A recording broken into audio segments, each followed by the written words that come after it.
Ay Selçuk abi, ay haradasan gelsene de. Kimdə o? Sən idin mən qulağa girən xəbərçi. Nədir gələn nə xəbər gəldin görən? Mən bu qulağım dəli olmaya, hepiniz ortada qalarsınız. Hepinizi mən ayaqda tuturam. Oradan buradan xəbər yığıb gətirirəm sizə. Mızılla hələ görək. İndi məni kimlə düşman eləyəcəksən görüm, hə?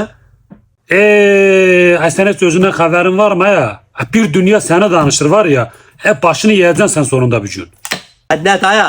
Nədir gələn? Nə azlar saldın içimizə ya? Nədir? Ay hangi xeyrə şərə getdiyimsə mərkezin dilində sən varsan da deyir o Selacan deyir parayı qoymaya yer bulanmır deyir. Bir əlindən 40 qarpuz tutur deyir. Sən ha zaman xeyrə şərə getdin ki ay gəvən baş. Ay qulağa girən. Sən ki bir hansı dip köşədən nə eşitdin, nə getdin, nə dedin? Səninlə qay səfər qarşılaşmışıq. Qay səfər də sənin arabanla getmiş ya. Doğrudur getmişik ama harda yemək varsa oraya getmişik. Sən başqa heç xeyrə şərə gələrsənmi?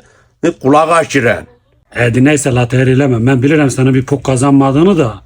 Şimdi benim önümü kim kesse deyir ki siz deyir ona niye para kazandırırsınız? Niye ondan video çekirsiniz? Gidin özünüze bir tane sayfa açın. Özünüz kazanın oğlum. Niye deyir milleti tanıdırsınız? Kim deyir onu? Hansı qollu deyir onu? Para kazanan adamın bu tuşanda ne işi var? Elama tutanmırıq tuşana. Ne parası? Boğazımızı doyuranmırıq. Hani para? Kim kazanır?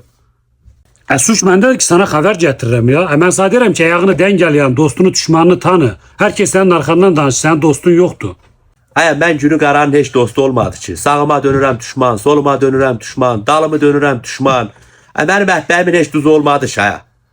Abi sen bax tafara mən heç dostun olduğunu görmədim. Sənin daşın ağırdır, sənin daşını qaldıramırlar. Mən eləydim baxma o bir taraflarda nə danışırlar görüşər ya. Mən kimin toyuğuna qış dedim, kimin malına oxu dedim. Mən burada kendi halımda əylənirəm, gülürəm. Yəni bu çəkəməməzlik, bu pislik nədir ya? Gəldin içimə azları saldın, indi də gedirsən ya. Gəl indi bu günü keçir daha ya. Bu gün keçməz ki abi daha ya.